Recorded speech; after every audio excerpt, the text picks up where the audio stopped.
De data aceasta am luat-o la drum pentru a face ceva diferit. Am auzit despre un grup de elevi de gimnaziu care au fost impresionați de proiectul orfelinatului de urși și s-au gândit să ne dea o mână de ajutor. La așa veste, nu am stat prea mult pe gânduri și m-am hotărât să merg să-i cunosc și să aflu mai multe despre inițiativa lor. Locația Prejmer, județul Brașov.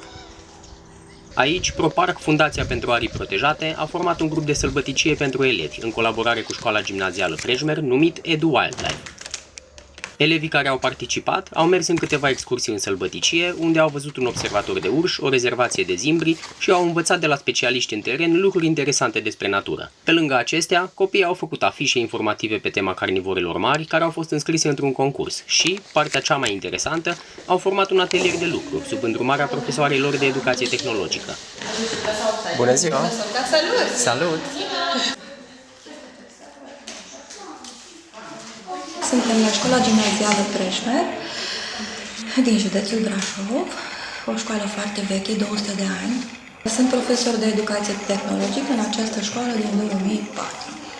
Catedra de educație tehnologică mă reprezintă în atelierul acesta pe care l-am făcut cu minunații noștri elevi. Au participat în jur de 15 copii. 15 am fost, astăzi nu sunt toți, am un grup de fetițe care aduc de la stupinii Prejmerului, chiar și din Teliu, un pic mai departe. Și la sfârșit, sigur că după ce se termină activitatea, le duc înapoi acasă. Am realizat 20 de ursuleți și ne dorim ca prin această acțiune să facem să se înțeleagă atât de cei mari cât și de cei mici că ursuleții aceștia de la orfelinat au nevoie de o protecție și că au nevoie și de ajutorul nostru cu mici sponsorizări. Din partea noastră a fost un mic voluntariat în care noi ne-am străduit și am lucrat ursulețeni mei în speranța că vom reuși să adunăm măcar o parte din bănuții pentru această dronă de care dumneavoastră aveți nevoie acolo. Fetițele au fost cu mine, o parte din fetițe am fost și am căutat aceste materiale. Ne-am adunat în acest minunat cerc și am pregătit tiparele care ne ajută să putem să dăm forma corectă a ursulețului, ca să ne iasă exact ceea ce vrem să ne iasă la unison toți ursuleții. Treptat am învățat să facem feston, să lucrăm, modul de a face moticul, urechiușele, pentru fiecare au lucrat cu foarte multă migală și s-au străduit să le iasă cât mai frumos și am lucrat și eu mai departe pentru finisarea lor, să le dăm un aspect plăcut.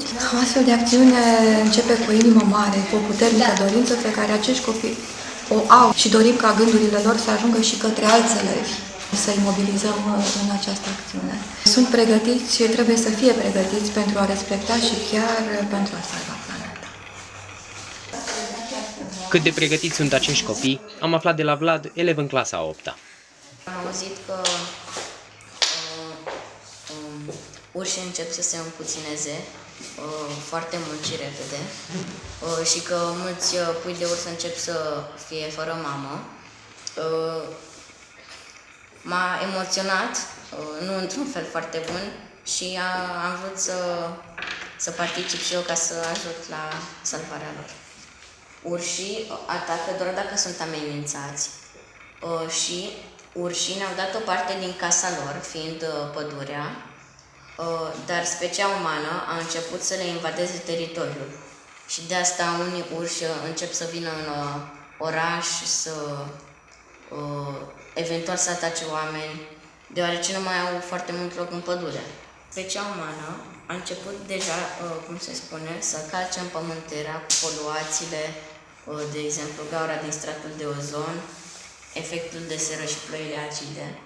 Și dacă vom continua tot așa cu poluările, nu vor mai exista animale, printre care și urșii, și copiii vor începea să se uite la pământul distrus așa cum a ajuns. Urs! Țin să vă spun că eu am fost foarte impresionat de acești copii și inițiativa lor, iar ceea ce am descoperit în Prejmer îmi dă speranța că vine din urmă o generație care se străduiește să înțeleagă și să ocrotească natura.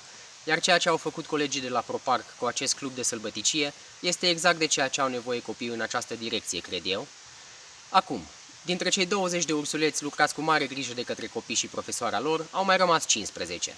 Ideea elevilor este să îi vindem, iar banii strânși să meargă către achiziția unei noi drone, care să ne ajute să hrănim mai eficient puii.